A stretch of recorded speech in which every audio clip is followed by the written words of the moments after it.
የጌታቸው ረዳ የአሜሪካ ጉዞ ላይ ሀሳቤን ልስጥ። ጌታቸው ረዳ ሰሞኑን አሜሪካ ነበር፣ ዲሲ ነበር። በአብይ ነው የተላከው። ተልኮው ምንድን ነው? በተለይ ከቲፒኤልኤፍ ጋር የተያያዘ ጉዳይ በአሜሪካ መንግስት በአሜሪካ ሴናተሮች አካባቢ እነሱን እንዲያገኝና እንዲያስረዳ እንዲያሳምን ነበር። እና የአብይ ጦርነት ከተከፈተም ትክክለኛ ጦርነት እንዲባል፣ በሌላ በኩል ደግሞ የአሜሪካ መንግስት ትልቅ ጫና ትግራይ ህዝብ ላይ እንዲያሳርፍ፣ ህዋት ላይ እንዲያሳርፍ፣ በዛኛው በኩል ደግሞ ሻቢያ ላይም ጫናዎች በጣም እንዲያርፍ ለማድረግ ነበር ወደ አሜሪካ እንዲጓዝ የተደረገ። አንድ 3 ሳምንት አካባቢ ነው በነገራችን ላይ ዲሲ ቁጭ ያለው። ባሳለፍነው አርብ ነው ወደ ኢትዮጵያ የተመለሰው እና ወደ 3 ሳምንት አካባቢ አሜሪካ ተኝተው የሚያሳዝን ነው ሳይሳካለት ተመለሰ እና ብዙም ሴናተሮችን አላገኘም፣ ግን የመንግስት ኃላፊዎችን አግኝቷል። የህዋት ጦርነት እየፈለገች ነው የሚል ለማስረዳት ብዙ ጥረት አድርጓል እና የኢትዮጵያ መንግስት ራሱን እየተከላከለ ነው። የኢትዮጵያ መንግስት ሰላም ነው የሚፈልገው። ፕሪቶሪያን ያበላሹት ሻቢያና ህዋቶች ናቸው። ለዛ ደግሞ እኔ ምስክር ነኝ። ፕሪቶሪያንን የፈረምኩት እኔ ነኝ። እኔ እንደው ትግራይ አመራር በነበርኩ ጊዜ ይሄ ፕሪቶሪያ እንዳይፈጸም ሲያደርጉ የነበሩት የትግራይ ቲዲኤፍ ጀነራሎች ናቸው ብሎ በአሜሪካ ደረጃ ይህንን አሉባልታ ሲያወራ ነበር። እንደው እኔ እዚህ ላይ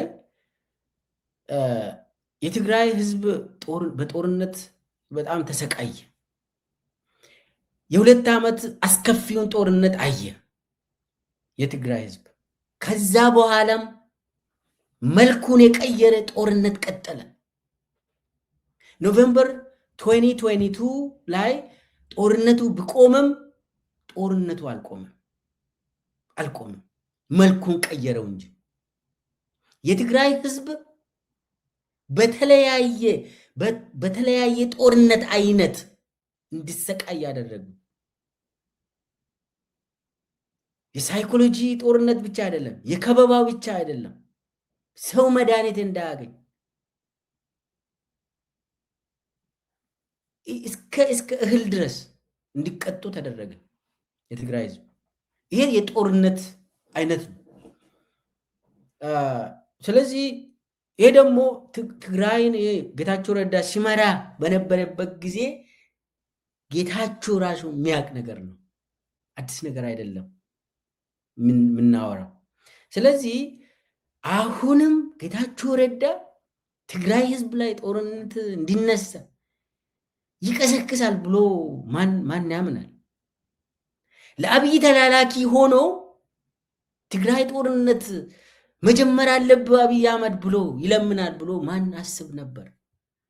ማለት ጌታቸው እናውቋለን በኢህአዴግ ጊዜ ምን አይነት ብሄቨር እንደነበረው፣ ከዛ በኋላ ከህዋት ጋር መቀሌ ተመልሶ እስከ ደደቢት በረሃ ሄዶ ምን አይነት ሰው እንደሆነ፣ ከዛ ተመልሶ ደግሞ አዲስ አበባ ገብቶ የአብይ ካድሬ ሲሆን ምን አይነት ሰው እንደሆነ ማለት አንድ ጌታቸው ብዙ ጌታቸውን አየን።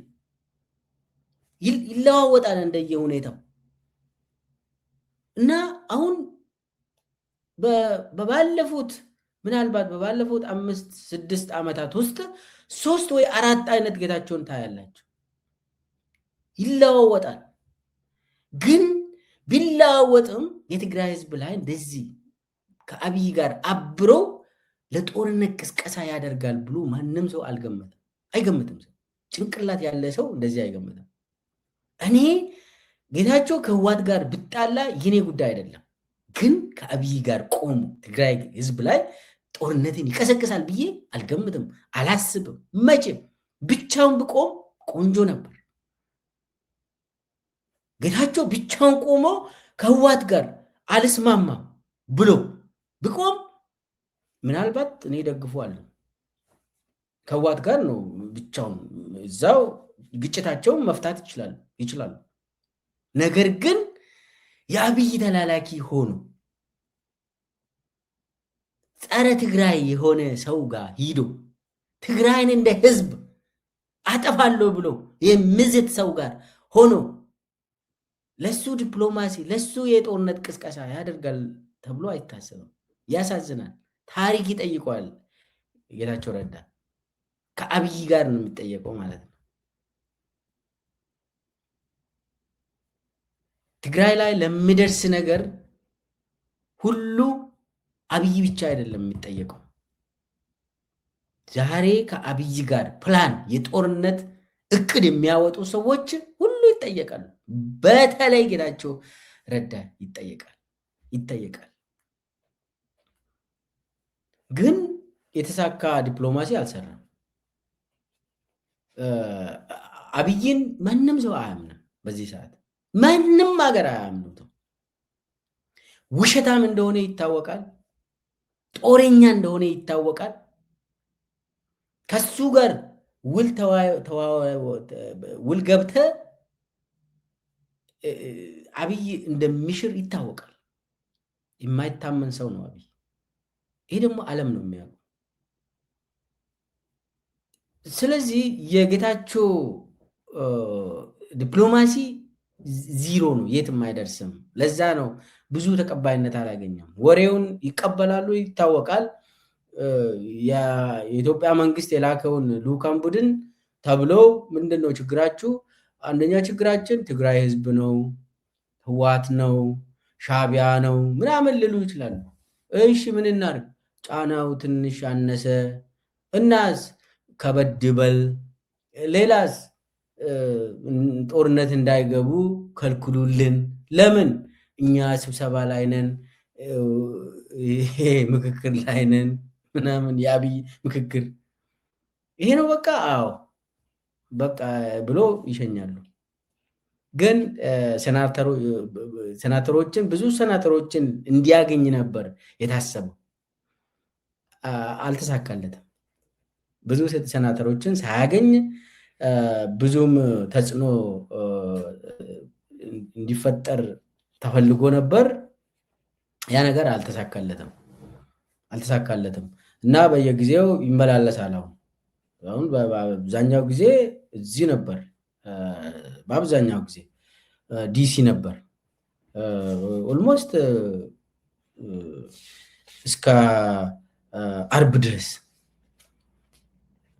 ይሄ በጣም ውርደት ነው። አሁን እነሱ የፈሩት ምንድን ነው? በተለይ የኢትዮጵያ ኃይሎች ቲዲኤፍ፣ ፋኖ፣ የኦሮሞ ነፃነት ሰራዊት እና ሌሎቹ ኢትዮጵያውያን ተደራጅቶ ይጀምራሉ የሚል ነው ፍራቻቸው። የአብይ ፍራቻም የጌታቸው ረዳ ፍራቻም ይሄ ነው እና ጌታቸው ረዳ ስፔሻላይዝ ያደረገው ህወሓት ላይ ትግራይ ላይ እንዲሆን ነው። ባለፈው ስብሰባ አዲስ አበባ እንትን ለማድረግ ከዚህ ዲሲ ነበር። ከዛ ሄዶ እንትን ሲል ነበር። በትግርኛ ነው የሚያወራ። የተሰበሰበው ደግሞ ሁሉም ብሔር ብሔረሰብ ነው። ከዛ አይሰማም ይነጋሙ ይሉታል ሰበሰባቸውን እና ያንን ጨርሶ እንደገና ደግሞ ወደ ዲሲ ተመለስ ተባለ እና በአብዛኛው እዚህ ተቀምጦ ምንም እዚህ ግባ የሚባል ዲፕሎማሲ አልሰራም። ምንም አሁን መጨረሻ ተጠራርጎ ገብቷል አሉ። ምንም አሁን ይመለሳል ብዬ አላስብም። እናየዋለን፣ እንከታተላለን። ሌላው የምክክሩ ውስጥ የአብይ ምክክር መድረክ ውስጥ ተሳታፊዎቹ መካከል ብጥብጥ ነበር። ይሄ ምንድን ነው? ያው 8 ቦታ ከፍሏቸው እንዲወያዩ ተደርጓል። እና ምንድን ነው የሆነው? ከ8ቱ ያው 500 500 500 8 ቦታ ነው ተከፋፍለው እንትኑ ወደ መጀመሪያ 5 አድርጎ ትንንሽ ቡድኖች አድርጎ ከዛ 10 አድርጎ ከዛ 50 አድርጎ ከዛ 200 ምናምን አድርጎ አሁን እየሄዱበት ነው።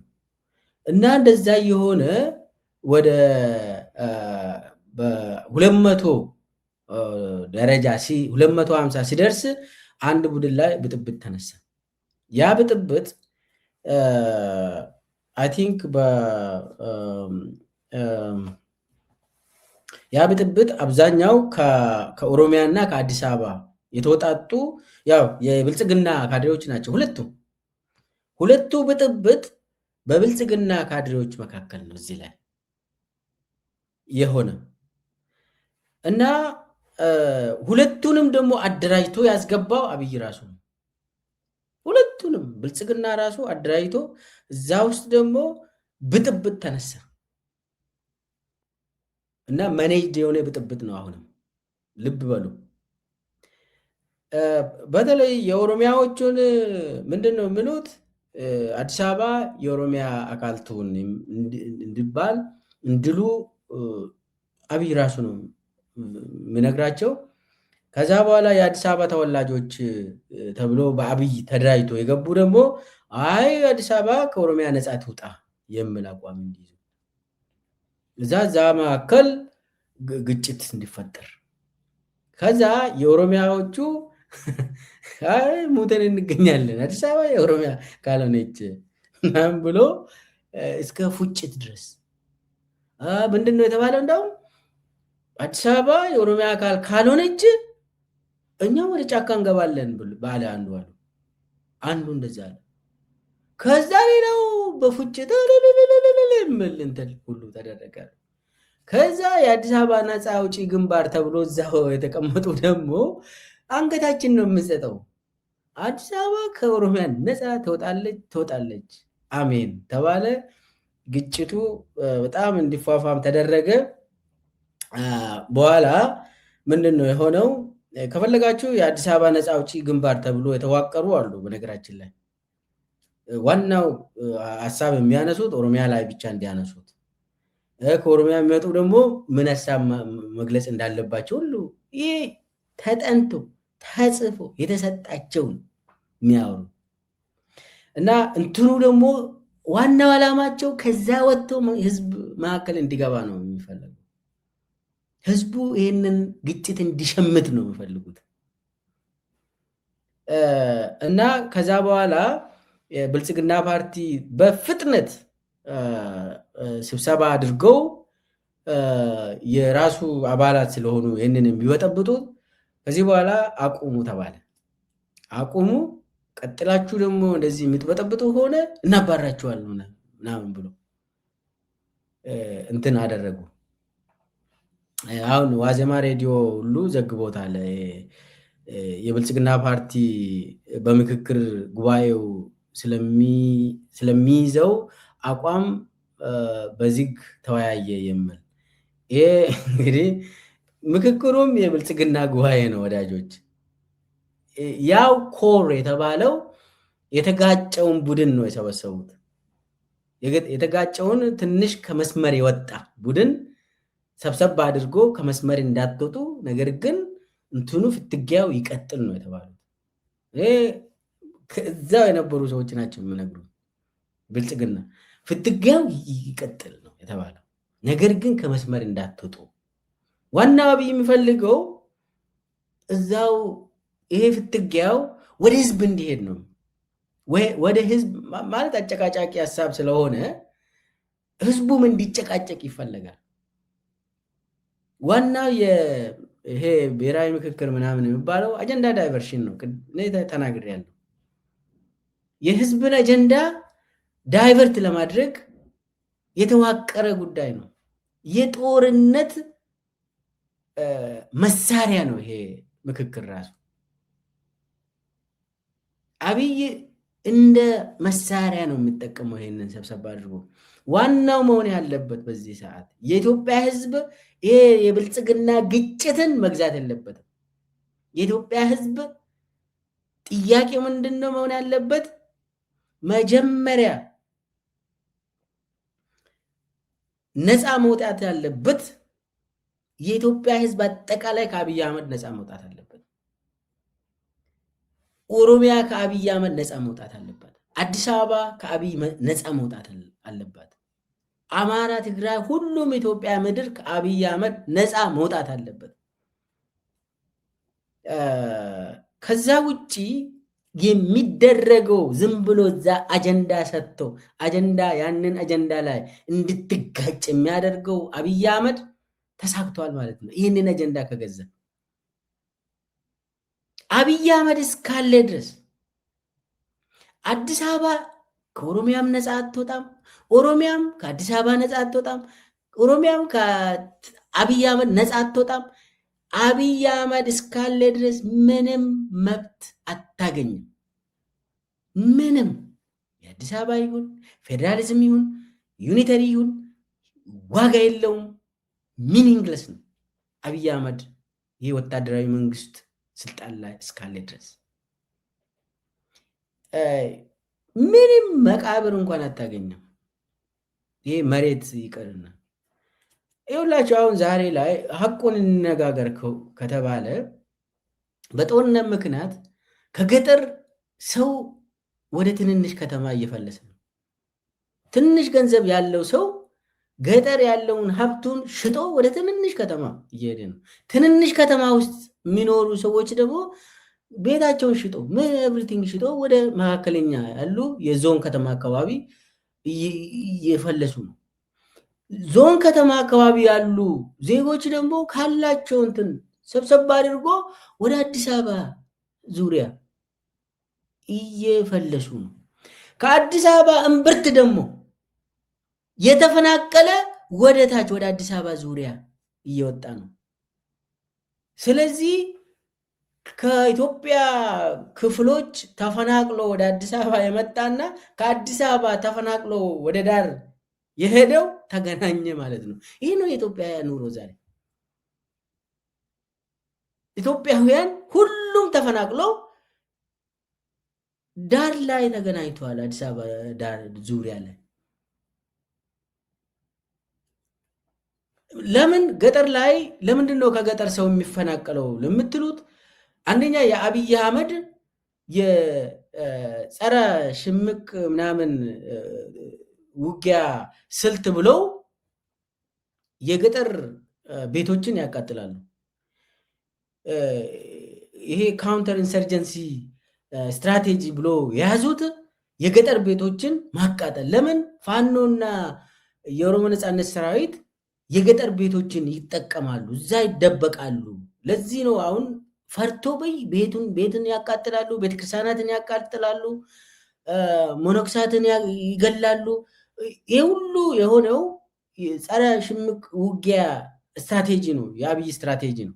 ስለዚህ ገጠር የሚኖሩ ሰዎች ምንም በማያውቁ ቤታቸው ይቃጠላል፣ ይገደላሉ። ስለዚህ ያላቸው አማራጭ ወደሚቀርባቸው ትንንሽ ከተሞች መሄድ ነው። ትንንሽ ከተሞች አሁን ቢዚ ሆነዋል ዛሬ። ከዛ የሚችሉትን ወደ ላይ ይሄዳሉ፣ ወደ ከፍተኛ ወደ አዲስ አበባ ዙሪያ ምናምን። ከአዲስ አበባ ደግሞ ይፈናቀላል ሰው ከእምብርቱ። አሁን ልደታ ሰው አይኖርበትም፣ ፒያሳ አትኖርበትም፣ ተወስደዋል። ካሳንችስ 4 ኪሎ እስከ ጉሌሌ ድረስ እስከ ለገሃር ቦሌ ይው ክንትን ተባረው እስከ መገናኛ ተባረው ወደ ጫፍ እንደወጡ ተደርጓል፣ ተፈናቅሎ። ስለዚህ ከታች ከኢትዮጵያ ክልሎች የሚመጡ ተፈናቃዮችና ከአዲስ አበባ ተፈናቃዮች አንድ ቦታ ተገናኙ ማለት ነው። ስለዚህ ህዝቡ ተሰቃይቷል። እዚህ ላይ ምንድን ነው የምታወራ? ከአዲስ አበባ ነፃ ልውጣ ከኦሮሚያ ነፃ ልውጣ ምናምን የምትለው ምንም ታሪክ የለም። ነፃ የምትወጣ ከአብይ አህመድ ነው። በዚህ ሰዓት ማሰብ ያለብህ ከአብይ አህመድ እንዴት ነፃ እንውጣ? እኔ በህይወት መኖር አልቻልኩም እያለ ነው ህዝቡ። መቼ ነው መፈናቀሉ የሚቆመው ብሎ ሰው መመካከር አለበት። አውቃለሁ በጣም ሰው ተዳክሟል፣ በኢኮኖሚ ተዳክሟል፣ በሁሉ በስነ ልቦና ተዳክሟል ሰው። በዚህ ሰዓት አብይ አህመድ ለአጀንዳ ዳይቨርሽን የሚፈጥረው የሚለክሰው ምክክር ውስጥም ይሁን ብልጽግና ውስጥም ይሁን በራሱ ሚዲያም ይሁን መግዛት የለብንም፣ ውሸት ነው። አብይ ማኔጅድ የሆነ ኮንፍሊክትን ይፈጥርና ያንን ደግሞ እኛ እንድንገዛ ገዝተን ደግሞ አቋም እንድንይዝ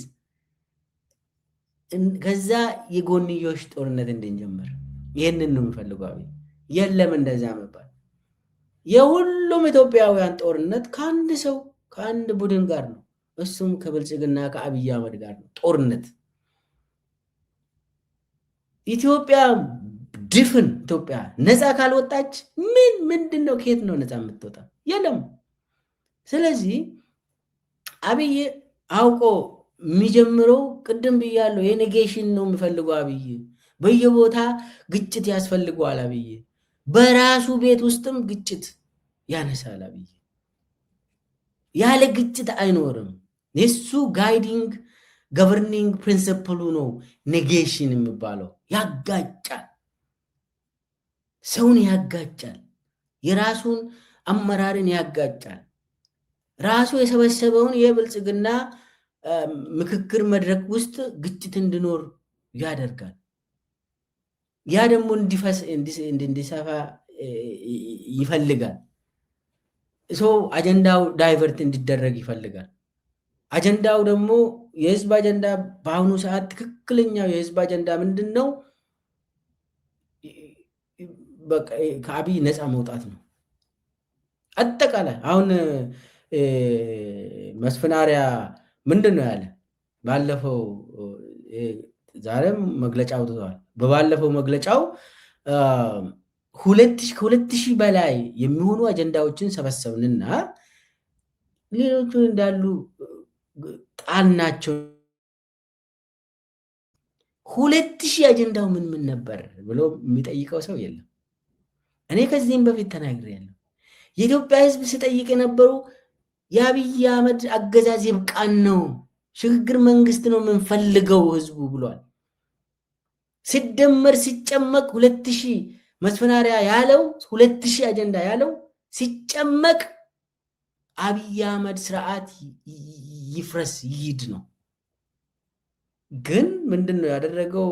መስፈናሪያ እና የእሱ ሰዎች አብይ የሰጣቸውን 8 አጀንዳ ብሎ ሰውን ለመከፋፈል አጀንዳ ዳይቨርሽን ምንድነው ብለው አብይም መስፍንም ወጥተው ከእንትኑ በኋላ በቃ ምክክር መድረኩ ካለቀ በኋላ ኢትዮጵያ ውስጥ ሰላም ይመጣል፣ የምንበላው ነገር ሁሉም ያገኛል፣ በቃ ረሃብ ይጠፋል፣ ሁሉም ነገር ይሄ በሽታ ይጠፋል፣ በቃ ኢትዮጵያ ወደ ገነት የምትገባ ይመስላል እነሱ የሚሉት።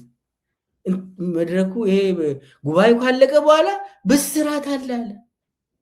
ምንድነው አብይ እኮ ለዛ እየተዘጋጀ ነው። እንኳን ደስ አለሽ ኢትዮጵያ ምናምን ብሎ ሊያወራ ለዘመናት አንቺ ላይ እንትን ሆኖ የነበረው ሰቆቃና ስቃይ ዛሬ በልጆች ምናምን ብሎ መግለጫ ይሰጣል አብይ።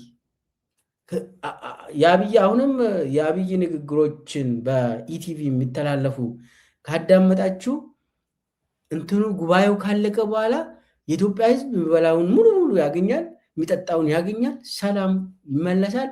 በቃ የሆነ እንትን ጸዳ ያለ ገነት የሚመስል ነገር ታገኛላችሁ። እንትኑ አጀንዳ ዳይቨርሽን ነው እያልኳችሁ። የኢትዮጵያ ሕዝብ በያዘው የሰላም ጥያቄ አብይ አህመድ ይነሳ ጥያቄ እንዲረሳና ሌላ አጀንዳ ውስጥ እንዲገባ ነው አብይ የሚፈልገው። ስለዚህ አሁን ከዚህ ምክክር መድረክ የምናገኘው ነገር ካለ ሌላ ጦርነት ነው የምናገኘው። አዳዲስ ጦርነቶች ይጀመራሉ።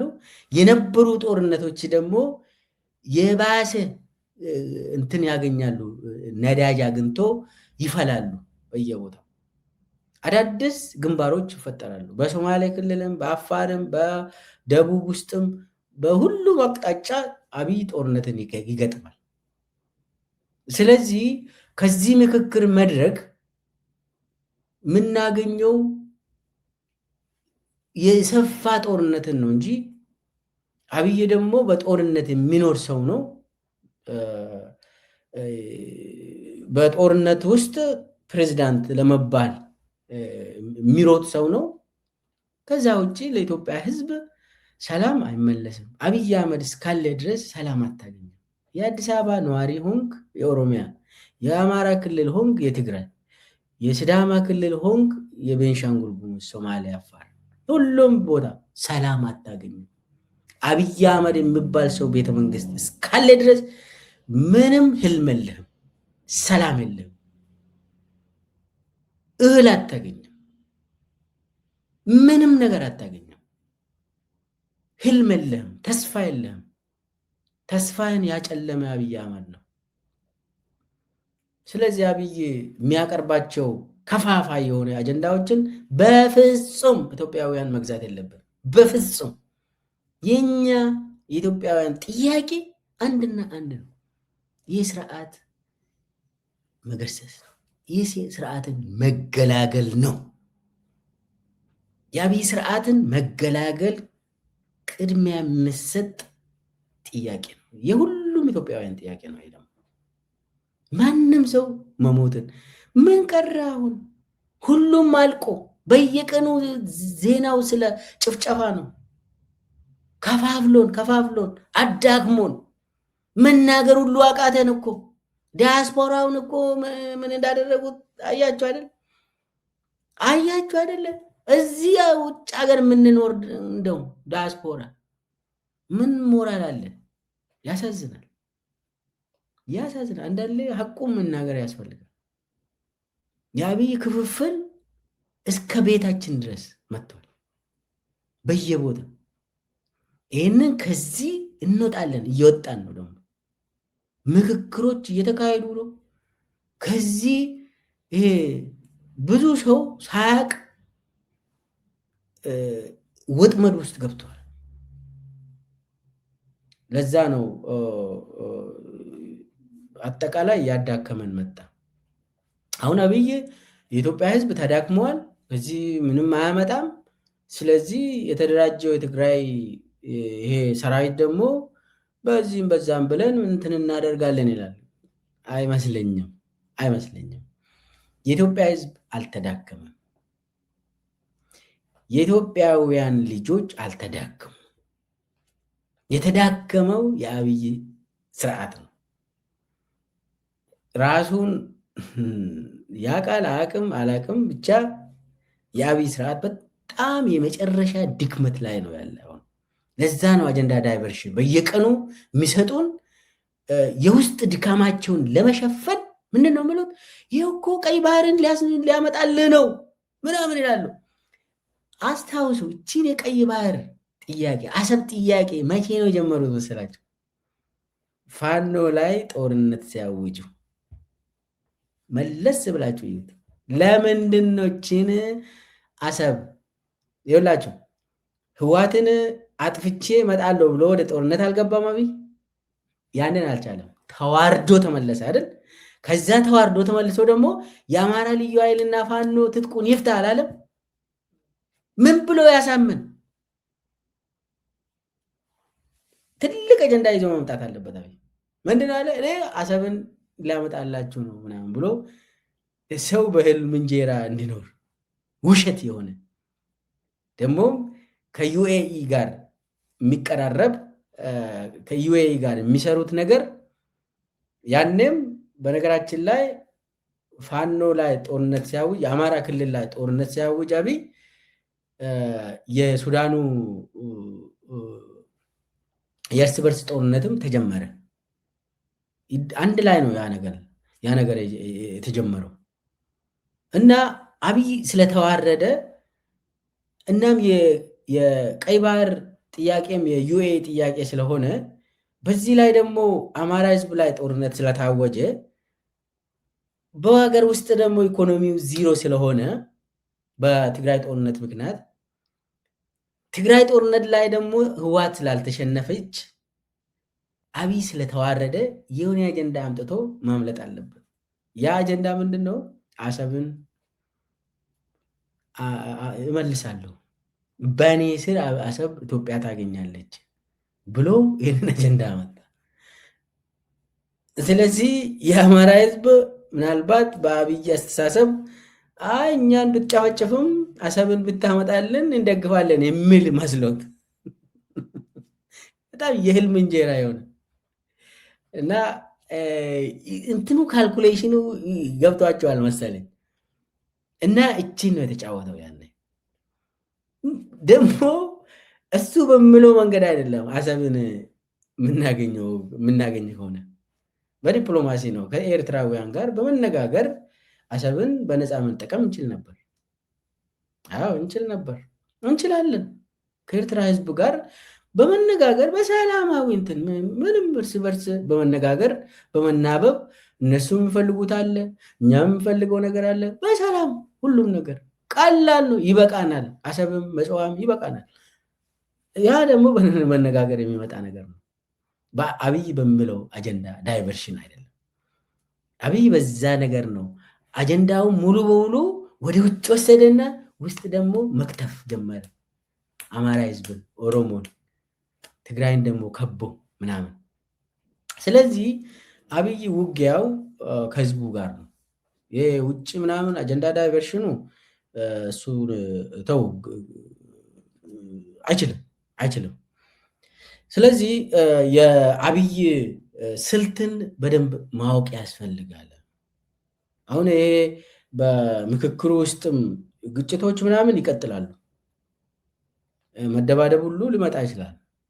አሁን ወደ ጫካ እንገባለን ያሉ ይግባ፣ ሂዱ፣ ማንከለከላቸው? የኦሮሞ ነፃነት ሰራዊትን ይቀላቀሉ፣ የፈለጉትን ፋኖ መቀላቀል ይችላሉ። ሂዱ። አብይን ነው በቃ መገሰጽ ያለባቸው፣ ማሸነፍ። ዋናው ችግር አብይ ነው ብለህ ካመንከው ግባ፣ ማንከለከለ? አውቀ ሙድ አትይዝ ስብሰባ ላይ። ስለዚህ ሁሉም ኢትዮጵያውያን ለዋናው አጀንዳ ነፃነት ካላገኘ ምንም አታገኝም።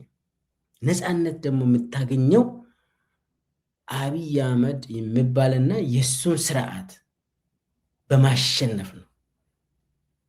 ከዛ ውጭ ምንም መፍትሄ አታገኝም።